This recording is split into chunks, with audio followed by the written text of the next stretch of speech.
যে তোমাকে শিখিয়েছে প্রিয়জন বলতে কেউ নেই, আসলে সবই প্রয়োজন। চাইলেও হয়তো সেই মানুষটাকে ভুলতে পারবে না তার সাথে কাটানো কিছু স্মৃতিগুলো। আসলে ভালোবাসা বলতে কিছুই নেই, যা আছে মায়া আর আবেগ। আর যখনই তুমি কারোর প্রতি বেশি মায়া বাড়াবে, তখনই তুমি অবহেলার পাত্র হয়ে যাবে।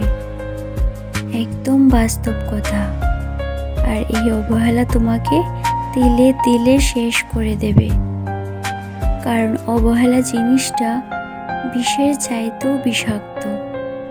তাই কারোর প্রতি মায়া বাড়ানোর আগে নিজের জীবনের প্রতি মায়া বাড়াও।